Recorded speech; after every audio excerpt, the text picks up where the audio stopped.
What is going on, guys? Jack here, and welcome to episode 15 of the Bristol Rovers career mode.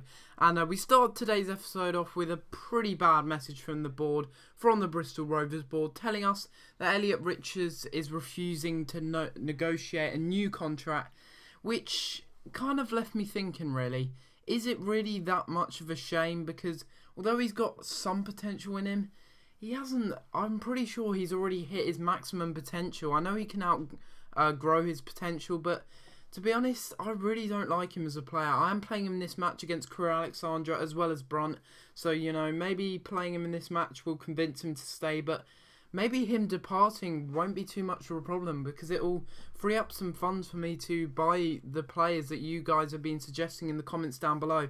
And talking of the comments, thank you for last episode. It was great to see. I think it was about 30 out of 39 people liking the video. So it's good to see that I've still got active subscribers that are watching the videos. And yeah, talking about the new series of the My Player series, I am going to be doing that now. But I promise you, to those who enjoy this series, it's not going to affect anything to do with that. It's not going to affect the schedule at all.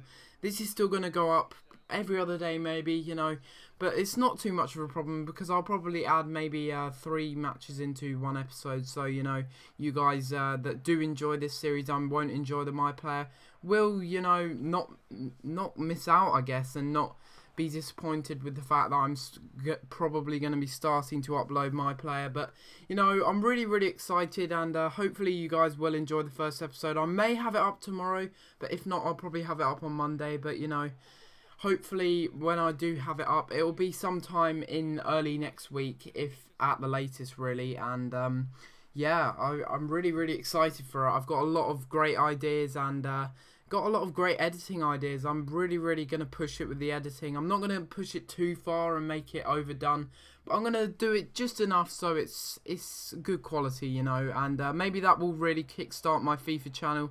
I know that's how AA9 Skills kind of kickstarted his channel off, and I'm pretty sure that the My Player and the kind of story mode and everything did kind of help him to get out there and get more subscribers. But I've got a little bit of a twist to it, so hopefully you guys will enjoy that. And yeah, I'm really excited for it. It's going to be great. And it may be difficult at first because I've never actually played a My Player career mode before with one player. Maybe I'll have to control the whole team, or maybe I just control only one of the players, and that'll be the My Player. And let me know what you guys think, really, because if you want me to control the whole team, it'll be easier starting off. Maybe I should do that starting off, and then as I get more confident, I can just make it so that the CPU's playing with the rest of the team and I am playing as the My Player. But it's going to be really good, and I really am looking forward to it, and hopefully you guys are too. But we're going into this game against Crewe Alexandra, and really frustrating episode this was for me because I really couldn't create any chances, to be honest. Elliot Richards was just doing nothing up front, so I think in the end I bring on Max Clayton to have a crack at his old club. Hopefully can score against them because he has been playing well, and if he does score in this match, that really does put a statement out saying you shouldn't have sold Max Clayton to us. He's been playing so well recently, and he's just scored against you. And in the 51st minute, Max Clayton gets very close to doing that, and unfortunately he hits the post with a header there. Very unlucky, very close to making it 1-0. But in the 78th minute here, Brunt picks up the ball after a mistake. What a lovely through ball that is to find Clayton. He bursts past with some pace. The goalkeeper's come out, he's made a mistake, and we managed to capitalise on it. We managed to score in the 79th minute. Very late on. That was one of our first chances of the second half, and it really did pay off. What a fantastic ball that was from Brunt, and a bad mistake from the defender trying to go in for the standing tackle, and the goalkeeper decided to come out, and it was a problem because he just slotted it around the keeper, and that does make it 1-0, and that is full time. 1-0, good result, really good result. We are advancing in the FA Cup, although we are out of the Capital One Cup, and we are also out of the J Paint Trophy. So, we aren't doing fantastically in the Cups, but, it seems to me that we are doing well in the FA Cup, beating our rivals Crewe Alexandria, who are in the same league as us at the moment. So, it seems good that we are managing to beat them, and, it really does show to the board that we are really doing well. And you can see there, 4 shots, 4 on target. They didn't have a shot on target, although I'm pretty sure that they did hit the post. They probably should have scored that, but, nevertheless, I'm happy to come away with a 1-0 win. That's very, very good. I'm very happy to come away with that every day of the week, I'm pretty sure we've got quite a few 1-0 wins in this series so far, but, I'm not going to complain too much, and I hope you guys are looking forward to the My Player series that is coming very soon. I am working very hard to bring that to you as soon as possible. It may not be here tomorrow, it may be here early next week, at the latest, maybe Wednesday, but, whenever it is, I hope you guys are looking forward to it, and I'd really appreciate it if you like the video, because that will show me that you guys are looking forward to it. And for those that aren't, just if you are enjoying this episode as it is, then also like the video. But you can see we're going into a game here against Dagenham and Redbridge, and this is a game that is pretty important actually, because firstly, we're away from home, and secondly, Cheltenham Town have a fair few easy fixtures coming up recently. So, we really do need to win this so that we can keep the pressure on Cheltenham Town to keep winning their games. And, it's not too much of a problem if we do lose this game, though, because, I have realised that we are 12 points or so ahead of Cheltenham Town, so it's not a priority, but it's definitely something that we're going to be aiming towards. And if we can do that, that's all the better, really. And we're going into this game, and you can see some teams have actually played 20 games, such as Portsmouth, and some teams have only played 21. It's a bit confusing. I don't know why the fixtures are so staggered like that, but I guess that's just how it is. And in this game, it didn't really go as well as I thought, especially starting off. They had a very good chance from a set piece here, Dagenham and Redbridge.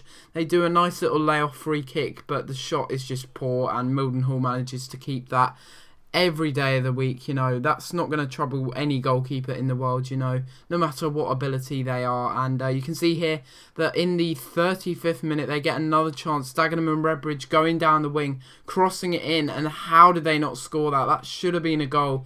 Bit of a mess up in the defence there, but Mildenhall comes out on top, and he manages to save that from going into the back of the net. And, we were getting into the game later on into the second half, and Brunt having a nice volley there from Doyle's cross, but unfortunately, our youngster did provide a great chance to score, but, our man Brunt, our top scorer, couldn't quite squeeze it into the back of the net. That would have been a great chance to score and make it 1-0. But, nevertheless, we are away from home, so any chances we do get, we really do need to capitalise on. And maybe I should have just been a bit more clinical with that, and, played it a bit safer, and had a touch before having a shot. Because, I have to remember that these aren't going to be 90 rated players. These aren't going to be 85 rated players. They're not going to be ridiculously high rated players that can score ridiculous volleys like that. And although I wouldn't consider that to be a ridiculous chance on goal, I'm pretty sure that any other striker, a Barclays Premier League striker would have finished that off. But, this is League 2. This isn't the Barclays Premier League at the end of the day. And we're just going to have to deal with that and move on. And you can see I'm bringing on a bit of veteran here, bringing on Matt Gill. We need a bit more experience in the midfield, I guess, because Guevara really doesn't provide that. And he was low on fitness as well, so I thought I'd take him off and see if Matt Gill would do anything. And by God, did it do something. In the 68th minute, really lovely passing play, and Smith, I think that was, with a really lovely switching pass over to Lee Brown. Through ball over to Clorcus, and Clorcus does what he's doing best, dribbling past defences, crossing it into the head of Brunt. The goalkeeper making a really bad error, and Max Clayton manages to score to make it 1-0. Very undeserved goal, to be honest, because they'd been all over us. They had that chance earlier on from a header, but they hit the post, of course, and that was earlier on in the first half. But, we managed to score a fairly mediocre header there, really, with Max Clayton. Open goal, and the goalkeeper really did fluff up there, and so did the defence. Really, really did split them open and catch them by surprise, really, because I'm pretty sure they weren't expecting that to come in and Max Clayton to be able to score that header. But that's his 7th goal in League 2 so far. So, you know, he's doing very well for the club since he's come from Crewe Alexandra. And he's been one of my favourite players alongside Brunt and also Matt Gill and maybe John Joe O'Toole. But in the 83rd minute, guess what happened? We conceded our first penalty, and what a time to concede it. I would have liked to have conceded it if we had a 2-0 lead. You know, I wouldn't have minded that, but I had no control over that, I promise you. You know, it's one of those situations where the CPU's just like, right, I'm going to tackle for you, and it just goes horribly wrong, and we concede a penalty. Maybe it's time to sell Brown. Maybe it's not, because, you know, he hasn't been playing fantastically recently. And Exterebia, I think that's his name, our young left-back, our free agent, he's been playing a shit ton better than him. And, you know, maybe it's time to bring in a bit of youth. And, you know, because Lee Brown really hasn't been playing well, conceding that penalty, and they do manage to score it, you know.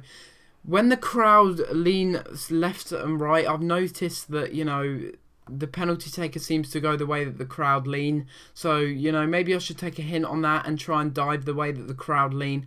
But, you know, it's not always the case. And, you know, we do, thanks to Lee Brown, only pick up 1 point in this game. But it's not the end of the world, like I have said, you know, because we are about 12 points ahead of Cheltenham Town. And I'm pretty sure that they drew their game as well. So, you know, getting 1 goal from Max Clayton, that's not too bad. And you can see we had 7 shots, 4 on target, but we weren't clinical enough. But guys, if you've enjoyed this episode of Career Mode and want the new My Player series to come out, please like and subscribe, and I'll see you next time for another episode. Thanks for watching.